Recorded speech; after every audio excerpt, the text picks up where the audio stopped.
आज मैं आप सबके लिए लेके आई हूँ नवरात्र व्रत स्पेशल मिठाई रेसिपी। इस मिठाई को आप सिर्फ 2 चीज़ों से बना के तैयार करेंगे। सबसे अच्छी बात यह है, इसके लिए आपको दूध नहीं चाहिए, मावा नहीं चाहिए और बहुत ही सॉफ्ट मुलायम आपकी मिठाई बन के तैयार होगी। क्योंकि इस मिठाई को हमने कच्ची मूंगफली से बना के तैयार किया है। तो चलिए शुरू करते हैं इस सॉफ्ट सी टेस्टी सी मिठाई को हम बनाना। इसे बनाने के लिए मैंने यहाँ पे कच्ची मूंगफली ली है, लेकिन आज जो मिठाई बना रहे हैं इसके लिए हमें मूंगफली भूंजना भी नहीं है और इसका छिलका जो है वो भी नहीं उतारना। झटपट से आप इस मिठाई को बना के तैयार करेंगे बिल्कुल नए तरीके से। तो चलिए शुरू करते हैं इस मूंगफली की मिठाई बनाना। सबसे पहले एक मिक्सी का जार लेंगे और इसमें हम डाल देंगे ये कच्ची मूंगफली। तो यहाँ पे देखें, मैंने 2 कप मूंगफली का इस्तेमाल किया है इस पूरी मिठाई को बनाने के लिए। अब ये मिठाई मूंगफली से बना रहे हैं और सिर्फ 2 चीज़ों से बना रहे हैं। और इस मिठाई को आप नवरात्र में पूरे 9 दिन तक आराम से खा सकते हैं, क्योंकि ये जल्दी ख़राब नहीं होगी और बहुत ही सॉफ्ट और मुलायम बन के तैयार होगी। अब मूंगफली को देखें, कुछ इस तरह से अच्छे से हमें पीस लेना है। बीच बीच में आपको ये ढक्कन खोल के चेक कर लेना है जब आप मिक्सी चलाएं और फिर इसे पीस के तैयार करना है। तो देखें, इस तरह से पीसने के बाद एक छन्ना लेना है आपको और इस मूंगफली को इस तरह से छान लेना है। इसका जो पाउडर होगा कुछ इस तरह से बन के तैयार होगा मूंगफली का। और इस तरह से देखें, पाउडर जब हम बनाएंगे तो बिल्कुल बारीक पाउडर अलग हो जाएगा। थोड़े बहुत ये मोटी वाली जो मूंगफली इसमें रह जाएगी, तो आप उसे जैसे चटनी वगैरह बनाते हैं मूंगफली की, तो उसमें इस्तेमाल कर सकते हैं। और बाकी का जो पाउडर है इससे हम मिठाई बना लेते हैं। तो ये जो मिठाई इसी से बनाएंगे। तो देखें, मोटाई थोड़ी सी ही बचती है, तो उससे आप चटनी वगैरह बना सकते हैं और इस पाउडर से हम मिठाई बना लेते हैं। तो अब देखें, एक कढ़ाई या पैन कुछ भी आपको लेना है, क्योंकि ये कच्ची मूंगफली है तो इसे पैन में डालना है और पैन को हमें धीमी आंच में लगातार चलाते हुए इसे भूनकर तैयार करना है। अब आप इसमें घी डालना चाहते हो तो घी भी डाल सकते हो, या फिर मेरे जैसे बिना घी के भी बना सकते हो।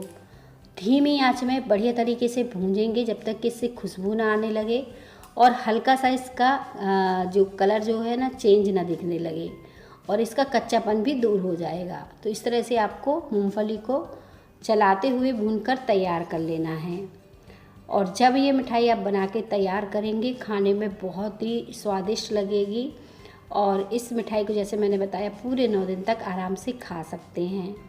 और ये 2 चीज़ों से बन भी जाती है, कोई ज़्यादा झंझट नहीं है सामान की। अब देखें, ये मूंगफली अच्छी सी खुशबू इसकी आने लगी है, हल्का सा इसका कलर भी चेंज होने लगा है। और थोड़ी सी जब हम इसको गैस के ऊपर चलाते हुए भूनते हैं तो इसमें थोड़ी सी नमी सी रहती है, पर कोई दिक्कत नहीं है। आप इसे इसी तरह से चलाते रहिएगा, छोड़िएगा ही नहीं, तो ये अच्छे से भूंज के तैयार हो जाएगी।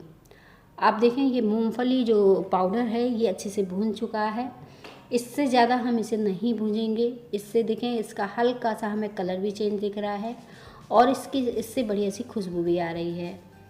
अब सिर्फ हमें चीनी की ज़रूरत पड़ने वाली है इस मिठाई में और पूरी मिठाई हमारी बनके तैयार हो जाएगी। तो बस ये जब भुन जाए, गैस को बंद कर देना है और बंद गैस में थोड़ा सा आप इसे और चला लीजिए ताकि ये नीचे से लगे नहीं। तो इस तरह से 1 मिनट के लिए और चला दीजिए।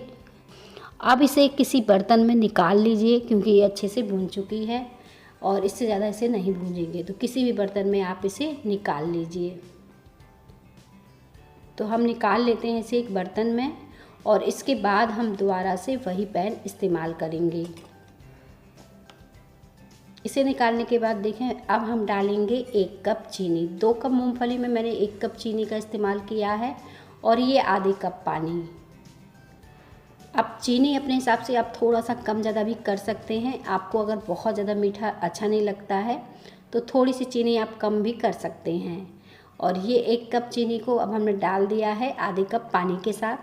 अब हम इसे इस तरह से चलाएँगे ताकि चीनी अच्छे से घुल जाए। तो बस इसे घुलने का हम इंतज़ार करेंगे और जैसे ही चीनी घुल जाएगी तो हम इसे पकने के लिए छोड़ देंगे, जब तक कि ये गाढ़ी ना हो जाए या फिर तेल जैसी चिपचिपी ना हो जाए। तो बस इस तरह से चलाने के बाद इसे इसी तरह से छोड़ देना है पकने के लिए। 3 से 4 मिनट आपको लग जाएंगे इस चाशनी को पकाने में। साथ में आप इसमें इलायची पाउडर डाल दीजिए, उससे भी इसका टेस्ट और भी बढ़ जाएगा मिठाई का। अगर आपको कोई ड्राई फ्रूट वगैरह पसंद है मिठाई में तो वो भी इस समय काट के आप डाल सकते हो, लेकिन सिर्फ 2 चीज़ों से ये मिठाई मैंने बना के तैयार की है, तो इसमें ड्राई फ्रूट वगैरह नहीं डाला है। इलायची का पाउडर डालने के बाद इसे और अच्छे से पकने दीजिए। तो देखें, जैसे ही ये पक के तैयार होगी तो आप चाहो तो किसी बर्तन में इसे थोड़ा सा निकाल लीजिए और इसे चेक कर लीजिए। तो कोई कटोरी ले लीजिए, कप या कटोरी, और थोड़ा सा इसको निकालिए चाशनी को। अब देखें कितनी ज़्यादा गाढ़ी, एकदम तेल जैसी चिपचिपी है। हल्का सा इसका तार सा एकदम बनेगा, तार नहीं बनाया है मैंने, लेकिन हल्का सा आपको लगेगा कि तार जैसे बन रहा है। इस तरह से जब चाशनी हो जाए तो इस पाउडर को हमें डाल देना है और इसे लगातार चलाते हुए अच्छे से पका लेना है। अब वैसे तो इसमें कलर वगैरह कुछ भी डालने की ज़रूरत नहीं है, इसका अपना कलर एक प्यारा सा है, देखिए कुछ इस तरह से। लेकिन आप कुछ हट के कलर इसका बनाना चाहते हो तो इसमें कलर भी ऐड कर सकते हो अपने पसंद के हिसाब से।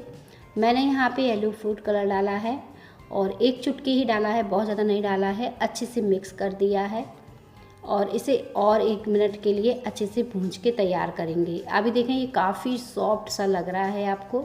इस तरह से चलाते जाइएगा। अगर आप चिपके ये तो आप इसमें 1 चम्मच देसी घी भी डाल सकते हैं, या फिर इसी तरह से ऐसे ही भूंज के तैयार कर सकते हैं जैसे मैं कर रही हूँ। आप इसे चेक भी कर सकते हैं आप कि ये तैयार है सेट होने के लिए कि नहीं। इसका गोला बनाएंगे, ईज़िली ये गोला बनेगा, चिपकेगा नहीं, तो ये सेट हो जाएगी। अब मैंने यहाँ पे एक लंच बॉक्स लिया है जिसमें बटर पेपर लगा के अच्छे से ग्रीस कर दिया था। ग्रीस करने के बाद मैंने इस मिठाई को इसमें डाल दिया है। आप किसी भी प्लेट कटोरी में भी इस मिठाई को सेट कर सकते हैं। ऊपर से कटे हुए ड्राई फ्रूट डाल दीजिए, क्योंकि अभी ये गर्म है तो इस तरह से दबा देंगे ड्राई फ्रूट को, तो ड्राई फ्रूट भी अच्छे से सेट हो जाएंगे मिठाई के ऊपर। तो गरम गरम में इसे डाल दीजिए। अब इसे सेट होने के लिए छोड़ दीजिए। अब देखें ये कितनी बढ़िया सेट हुई है। मैं इसे आपको निकाल के दिखा रही हूँ, एकदम परफेक्ट बढ़िया हमारी मिठाई बनी है। तो इस तरह से मैंने बटर पेपर भी निकाल दिया है। बटर पेपर से बहुत ही अच्छी तरीके से मिठाई निकल आती है। अब हम इस मिठाई में कट के निशान लगा देते हैं, यानी इसे काट लेते हैं। तो यहाँ पे देखें मैंने थोड़े बड़े साइज़ के चौकोर पीस काट के तैयार किए हैं और ये मिठाई देखें बन के तैयार हो गई है। कोई खा के बता नहीं पाएगा कि आपने इसे सिर्फ 2 चीज़ों से बना के तैयार की है। इतनी टेस्टी ये मिठाई बनी है, एकदम सॉफ्ट मुलायम है।